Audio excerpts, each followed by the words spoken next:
Kemm drabi aħna wkoll sibna ruħna fis-sitwazzjoni ta' dawk li kienu taħt is-salib ta' Ġesu qalulu jekk inti l-Ibn ta' Alla inżel minn fuq is-salib.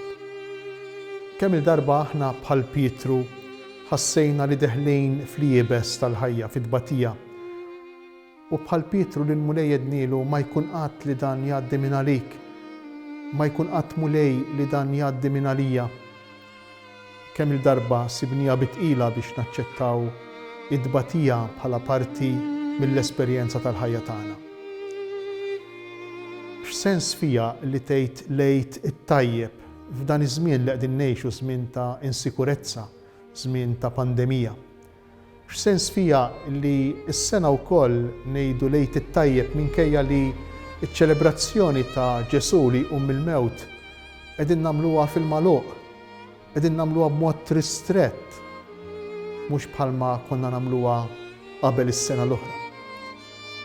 Iva, jagħmel sens ngħidu lil xulxin lejt it-tajjeb.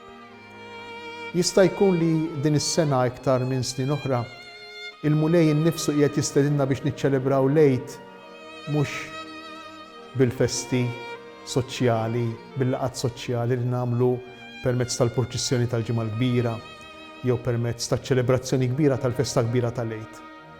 Li huma sbieħ importanti fil-ħajja tagħna. Imma jista' jkun li l-mulej qiegħed jistedinna biex niċċelebraw dan kollu iktar fl-interjorità tagħna, iktar fil-qalb tagħna. Jekk aħna bħala poplu Malti, it-tendenza tagħna, l-attitudni tagħna hi illi niċċelebraw u nagħmlu festa minn barra. Hekk kultant anki għaskapitu ta' dak li nkunu ngħixu minn ġewwa. Il-mulej jixtieqna żgur is-sena biex il-festa tal-Lejt niċċelebrawha fil-qalb tagħna, flimkien iva bħala komunità, imma fil-qalb tagħna. Filwaqt li Pietru u dawk li kienu taħt is-salib stennew li Ġesu jeħles mid-tbatija u mhux waħdu, imma jeħles ukoll lilna mid-tbatija tagħna.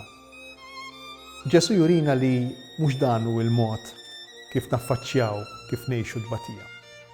Ġesu mhux jeħlisna mid-tbatija, imma jeħlisna fit-tbatija.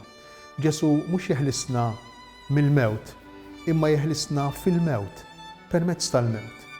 Għax l-istess sinjal ta' mewt, l-istess sinjal ta' tbatija isiru sinjali ta' qawmien, sinjali ta' ħajja. Kemm sabiħa l-aħbar illi l-anġlu jagħti lin-nisa meta jmorru ħdejn il-qabar ifittxu l-ġisem mejjed. Għalfejn qegħdin tfittxu lil dak li hu ħaj fost il-mejtin. Kif ħaj? Aħna nafuh mejjed, aħna rajnih mejjed. Kif jista' jkun dan ħaj? Iva, din hi l-aħbar sabiħa ta' Lejt il-Kbir. Għalhekk aħna ngħidu lil xulxejn lejt it-tajjeb. Għax propju fit-tbatija, propju fil-mart, propju fil-mewt, propju hemmhekk il-mulej ibiddel dan kollu f'sinjal ta' qawmien, f'sinjal ta' salvazzjoni. Mhux mingħajr it-tbatija, mhux mingħajr il-mewt, imma fit-tbatija u fil-mewt. Il-mulej juri lilu nnifsu bħala l-imqajjem, ir-rebbieħ l-irxuxtat. U miegħu jien u int ukoll, aħna l-koll, sakemm aħna maqudejn fiduċja sħiħa fih.